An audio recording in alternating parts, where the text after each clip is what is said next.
જય શ્રી કૃષ્ણ મિત્રો. ઓમ નમો ભગવતે વાસુદેવાય. મિત્રો, આજના ખાસ વિડીયોમાં આપણે જાણીશું કે સાલ 2026માં અષાઢ અમાસ ક્યારે હશે, જેને આપણે હરિયાળી અમાસ અને દિવાસો નામથી પણ જાણીએ છીએ. અષાઢ અમાસના દિવસે કયા શુભ સંયોગો બની રહ્યા છે, સ્નાન અને દાનનું શુભ મુહૂર્ત શું રહેશે અને આ દિવસના ખાસ ઉપાયો કયા છે, તેના વિશે આજે આપણે વિગતવાર જાણવાના છીએ. મિત્રો, અષાઢ માસની અમાસને હરિયાળી અમાસ કહેવામાં આવે છે અને આ દિવસથી જ માતા દશામાના વ્રતનો પ્રારંભ થાય છે.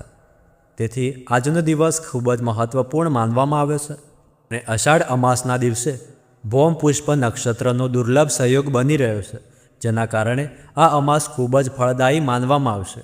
તો ચાલો જાણીએ કે આ વર્ષે અષાઢ અમાસની સાચી તારીખ કઈ છે, 12 કે 13 તારીખ.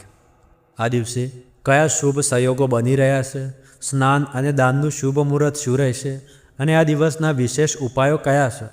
તો જુઓ, વર્ષ 2026માં અષાઢ હરિયાળી અમાસ 12 ઓગસ્ટ બુધવારના રોજ છે. અમાસ તિથિનો પ્રારંભ 12 ઓગસ્ટે વહેલી સવારે 1:52 થશે અને અમાસ તિથિનું સમાપન 12 ઓગસ્ટની રાત્રે 11:06 થશે. અમાસના દિવસે સ્નાન અને દાનનો શુભ સમય સવારે 4:30 થી 5:17 સુધીનો રહેશે, જ્યારે અમૃતકાળ સવારે 4:36 થી 6:05 સુધી રહેશે. હવે જાણીએ 12 ઓગસ્ટ અષાઢ હરિયાળી અમાસના દિવસનું પંચાંગ. મિત્રો, આ દિવસે સૂર્યોદય સવારે 6:05 થશે અને સૂર્ય અસ્ત સાંજે 6:58 થશે. આ દિવસે વર્યાન યોગ 12 ઓગસ્ટે બપોરે 3:25 થી 13 ઓગસ્ટે બપોરે 12:15 સુધી રહેશે.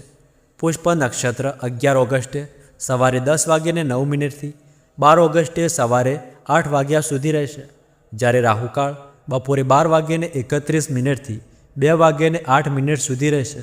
મિત્રો, આ સમય તમારા સ્થાનિક અક્ષાંશ અને દેશાંશ અનુસાર થોડો બદલાઈ શકે છે. તો હવે વાત કરીએ પૂજા વિધિ વિશે.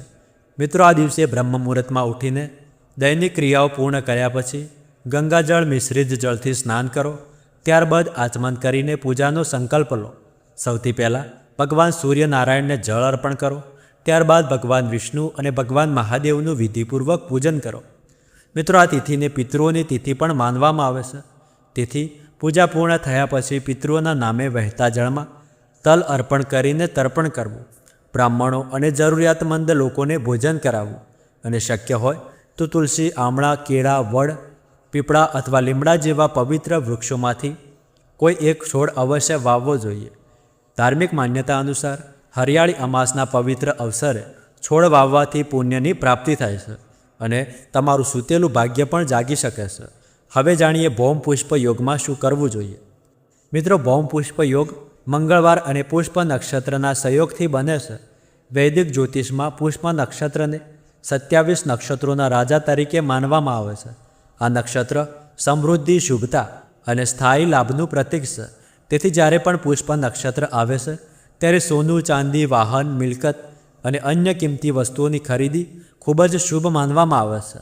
મિત્રો, ભૌમ પુષ્પ યોગમાં માતા લક્ષ્મી અને ભગવાન વિષ્ણુનું પૂજન કરીને તેમને ખીરનો ભોગ ધરાવવો. સમૃદ્ધિ અને સ્થિરતા માટે આ દિવસે ઓમ હીમ પુષ્પાય નમઃ અથવા મહાલક્ષ્મી મંત્રનો જાપ કરો. ભૌમ પુષ્પ યોગમાં ભગવાન હનુમાનજીને ચોળો ચડાવો, તેમજ સુંદરકાંડ, ઋણમોચન, મંગળ સ્ત્રોત અથવા હનુમાન ચાલીસાનો પાઠ કરવો અત્યંત લાભદાયક માનવામાં આવે છે. હવે વાત કરીએ દશામાના વ્રતની. તો દશામાના વ્રત 12 ઓગસ્ટથી શરૂ થશે અને 21 ઓગસ્ટે આ દશામાના વ્રત સમાપ્ત થશે. 21 ઓગસ્ટે જ દશામાના વ્રતનું જાગરણ કરવાનું રહેશે.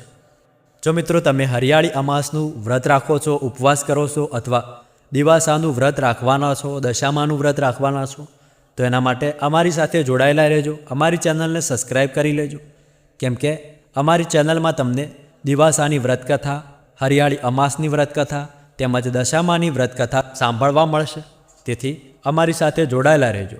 અને જો તમારો કોઈ પ્રશ્ન હોય અને તમે દશામાના વ્રત વિશે વધારે માહિતી જાણવા માંગતા હોય તો તેનો વિશેષ વિડીયો અમે અલગથી અપલોડ કરેલ છે. તમને દશામાના વ્રતની સંપૂર્ણ માહિતી આપેલી છે. તેથી મિત્રો, એ વિડીયોને તમે જરૂર જોજો અને અષાઢી અમાસના વિશે કોઈ પ્રશ્ન હોય તમારો તો તમે નીચે કોમેન્ટ બોક્સમાં અમને પૂછી શકો છો, તેનો ઉત્તર અમે જરૂર આપીશું.